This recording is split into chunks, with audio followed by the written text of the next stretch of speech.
இந்த விஷயத்துல இன்னும் ஒரு தெளிவும் கிடைக்காம இருக்கு.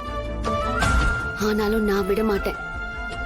ஆண்டவன் மேல பாரத்தை போட்டுட்டு பஞ்சாயத்து முடியிற கடைசி நிமிஷம் வரைக்கும் போராடுவேன். ஏதாவது பண்ணி பெரியப்பாவை காப்பாத்தணும் சீனு. கண்டிப்பா காப்பாத்தணும். நம்ம ஏதோ எங்கேயோ ஒரு இடத்துல மிஸ் பண்றோமோன்னு தோணுது மாயா. அந்த இடத்த கரெக்டா கண்டுபிடிச்சிட்டா நம்ம ஜெயிச்சிடலாம். ஆமா சீனு, ஹாஸ்பிட்டல் வரைக்கும் போய் நான்சி வரைக்கும் கண்டுபிடிச்சி நான்சியோட அட்ரஸ மட்டும் இன்னும் கண்டுபிடிக்க முடியல. அத மட்டும் நம்ம கண்டுபிடிச்சிட்டா விடிய காலையிலேயே அவங்க கிட்ட போய் அந்த உண்மையை தெரிஞ்சுக்கலாம். ஆனா அவங்க அட்ரஸ கண்டுபிடிக்க முடியலையே. நீ கவலைப்படாத, நம்ம எப்படியாவது கண்டுபிடிச்சிடலாம். அப்பாடா, ஆட்டம் ஆரம்பிக்கிறதுக்கு முன்னாடியே ரகுராம் குடும்பத்துல இருக்கிற மாயா தன்னோட தோல்வியை ஒத்துக்கிட்டது இதுதான் முதல் தடவை. இனிமே இவங்க போராடினாலும் சரி போராடலனாலும் சரி கிரவுண்டுக்குள்ள வரத்துக்கு முன்னாடியே தோத்துட்டான். அந்த நான்சியோட அட்ரஸ் அவங்களுக்கு தான் கிடைக்கல, ஆனா நமக்கு கிடைச்சிருக்கு. சூப்பர்னு. அப்ப நாளை காலையில முதல் ஆளா அவங்க கிட்ட போய் நமக்கு தேவையான இன்ஃபர்மேஷன் அவங்க கிட்டயும் கலெக்ட் பண்ணிட்டு நம்ம சைடு ஸ்ட்ராங் பண்ணணும். ஆமா ஆமா, அதையும் பண்ணிடுவோம்.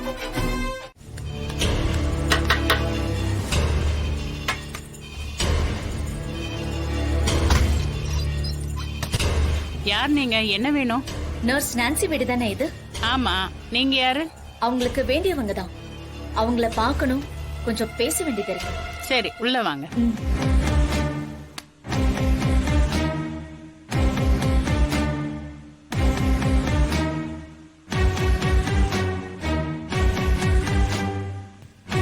யார் இவங்க? இவங்களுக்கு என்னாச்சு? யாரா? பார்த்தா தெரியலையாம்மா? இவங்கதாம்மா நான்சி.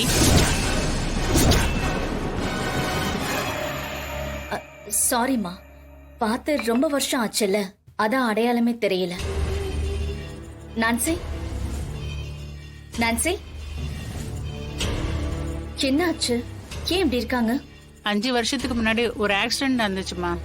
அதுல தலையில் அடிபட்டு மனநிலை கெட்டு போச்சுமா. இந்த வயசான காலத்துல நான் தான் அவளை பார்த்துட்டு இருக்கேன். நீங்க என்ன விஷயமா வந்திருக்கீங்க? உங்களுக்கு ரகுராம்ங்கிறவரை பத்தி தெரியுமா? என்னம்மா நீங்க எப்படி கேட்டுட்டீங்க? ஐயாவை மறக்க முடியுமா? அவர் தாம்மா இந்த குடும்பத்துக்கே கடவுள். இவளுக்கு மனநிலை சரியில்லைன்னு வேலை போயிடுச்சு. 5 வருஷமா அவர் தான் எங்களுக்கு செலவுக்கு பணம் கொடுத்து உதவிட்டு இருக்காரு.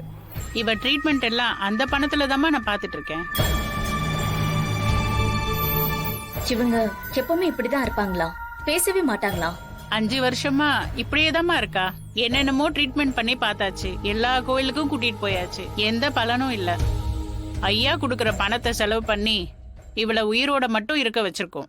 ஆனா குணப்படுத்த முடியல. கடவுளா பார்த்து அவளுக்கு நினைவு வர வச்சாதான் உண்டு. டாக்டர் கிட்ட கேட்டா கடைசி வரைக்கும் இவ இப்படிதான் இருப்பான்னு சொல்லிட்டாங்கம்மா. பெத்த பிள்ளையாச்சு, அப்படியே விட்டுற முடியுமா? இந்த வயசான காலத்துல நான் தாம்மா கூட இருந்து பாத்துக்கிறேன். என்ன விஷயமா இவளை பார்க்க வந்தீங்க? ஒண்ணு இல்லம்மா, ரகுராம் ஐயாவை பத்தி ஒரு சில விஷயங்கள் தெரியணும், அதை கேட்கறதுக்கு தான் வந்தேன். இவகிட்டயா கேட்க வந்தீங்க? இவளால இப்ப எதுவும் சொல்ல முடியாது. நீங்க வேற யாரையாவது பார்த்து விசாரிங்கம்மா. ரொம்ப நன்றிங்கம்மா, பத்திரமா பாத்துக்கோங்க. சரிம்மா, நான் வரேன்.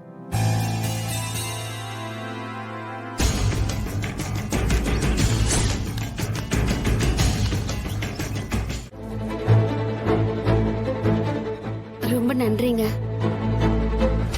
அவங்க எப்படியும் இங்க வருவாங்கன்னு யூகிச்சோம். இப்படி நடிச்சு ஏமாத்தினாதான் அவங்க உண்மையை தெரிஞ்சுக்கிறதுக்கு எந்த முயற்சியும் எடுக்காம இருப்பாங்க. எங்களுக்காக நீங்க நடிச்சதுக்கு ரொம்ப ரொம்ப நன்றிங்க. என்னம்மா நீ? ரகுராம் ஐயா தான் 20 வருஷமா எங்களை பாத்துட்டு இருக்காரு. அவருக்காக நாங்க எங்க உசுர கூட கொடுப்போம்மா. ஆமா, நீங்க என்ன விஷயத்துக்காக வந்திருக்கீங்க? அப்பாவை பத்தி உங்களுக்கே நல்லா தெரியும். ஜீவான ஒருத்தன் அவரோட பையன்னு சொல்லி அப்பா மேல பழிய போட்டிருக்கான். நாங்க எவ்வளவு முயற்சி பண்ணியும் அவனை பத்தின எந்த விவரமும் கிடைக்கல. ஆனா உங்க அக்கவுண்ட்டுக்கு 20 வருஷமா எங்க பெரியப்பா கிட்ட இருந்து பணம் வந்துகிட்டு இருக்கிறத கண்டுபிடிச்சோம். நல்ல நல்ல விஷயத்துக்காக தான் பெரியப்பா அதை செய்வாருன்னு எங்களுக்கு தெரியும். ஆனா அந்த ஜீவா விஷயத்துல ஏதோ ஒரு ரகசியம் இருக்கு. எங்க பெரியப்பா ஏதோ ஒரு காரணமா தான் தான் அவமானப்பட்டாலும் பரவாயில்லன்னு உண்மைய சொல்லாம இருக்காரு. உங்களுக்கு தெரிஞ்ச விஷயத்த சொல்லுங்க. நீங்க சொல்ற உண்மையில தான் எங்க குடும்பத்துடைய கௌரவமே இருக்கு. ரகுராம் ஐயா எப்படிப்பட்ட உத்தமரு.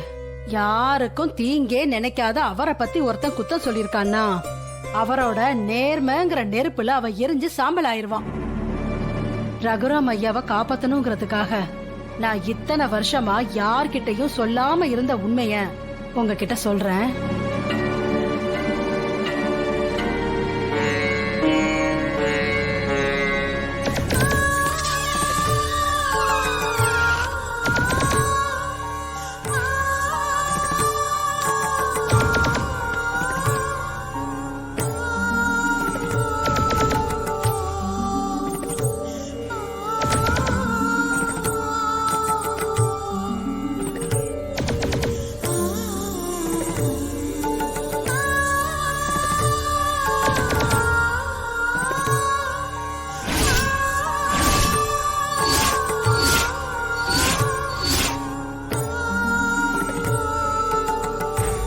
என்னாச்சு?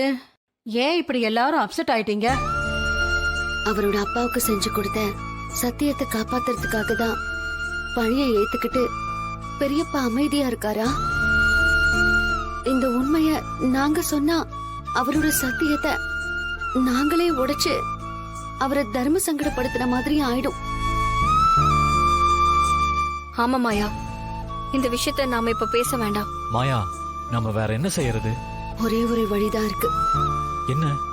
டிஎன்ஏ டெஸ்ட் வச்சு ஜீவா பெரியப்பாவோட பையன் இல்லைன்னு ப்ரூவ் பண்றதுதான் ஒரே சாய்ஸ்.